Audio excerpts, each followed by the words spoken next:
પહલગામમાંથી બાદ ભારતની કાર્યવાહીથી રગવાયા બનેલા પાકિસ્તાને ફરી અવળચંડાઈ કરી છે। પાકિસ્તાની સેનાએ એલઓસી પર સીઝ ફાયરનું ઉલ્લંઘન કર્યું છે। પાકિસ્તાની સેનાએ એલઓસી પર ફાયરિંગ કર્યું છે।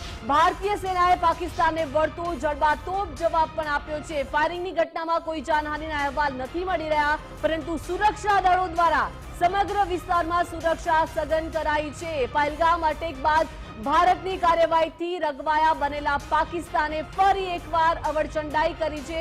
પાકિસ્તાની સેનાએ એલઓસી પર સીઝ ફાયરનું ઉલ્લંઘન કર્યું છે। જી હા, પાકિસ્તાની સેનાએ એલઓસી પર ફાયરિંગ કર્યું છે। ભારતીય સેનાએ પાકિસ્તાનને વળતો જડબાતોડ જવાબ આપ્યો છે અને ફાયરિંગની ઘટનામાં અત્યારે કોઈ જ જાનહાનિના અહેવાલ નથી મળી રહ્યા અને સુરક્ષા દળો દ્વારા સમગ્ર વિસ્તારમાં સુરક્ષા સઘન કરાઈ છે।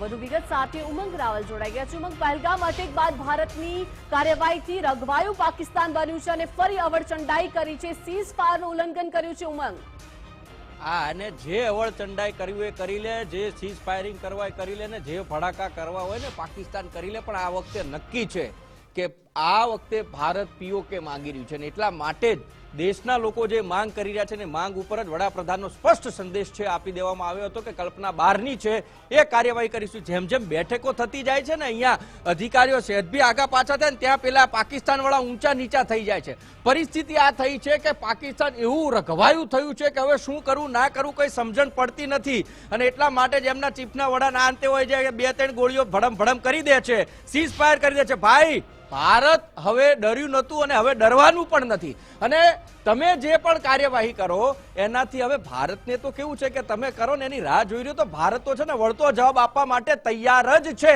અને એટલા માટે જ હમણાં જ આર્મી ચીફના વડા અને જે અધિકારીઓની બેઠક છે ને એમાં એક સ્પષ્ટ સંદેશ આપી દેવામાં આવ્યો। જે પાછળ મહાભારત વખતનું જે પોસ્ટર મૂકવામાં આવ્યું છે ને એમાં અર્જુન અને શંખનાદ કરતો એટલે કે તૈયાર છે ભાઈ, ભારતનો શંખનાદ ગમે તે સમયે થઈ શકે છે, યુદ્ધ માટે કે સ્ટ્રાઇક માટે કે બધી જ રીતે અને એટલા માટે તમામ જે એજન્સીઓ છે, જે સુરક્ષા બળો છે એ તૈનાત થઈ ગયા છે, એલર્ટ થઈ ગયા છે અને એટલા માટે જ પાકિસ્તાન ભલે એમ કહેતો હોય કે અમે અમારી એરસ્પેસ ભારત માટે બંધ કરી દીધી, પણ એ જ એરસ્પેસ ઉપર ભારત ડોળો નાખીને બેઠું છે। થોડા તો આગા પાછા થાવ તાકાત હોય તો, અને તાકાત અમે તમને બતાવી દઈએ કે તાકાત કોને કહેવાય અને એટલા માટે જ પાકિસ્તાન આવી અવળચંડાઈઓ કરી રહ્યું છે। આવા પરિસ્થિતિની અંદર ભોગવાઈ ગયું છે અને એક બાજુ બીજા ઇન્ટરવ્યુમાં નક્કી પણ કરી લે છે, સ્વીકારી પણ લે છે કે આવું થયું હોઈ શકે અને હવે ભારત આવું કરી શકે એટલે બીકનું માર્યું એને ખબર નથી પડતી કે હવે કરવું શું અને એટલા માટે જ આવી અવળચંડાઈઓ કરી અને ફરીથી પોતાના નાપાક મનસુબા જે છે, નાપાક હરકતો છે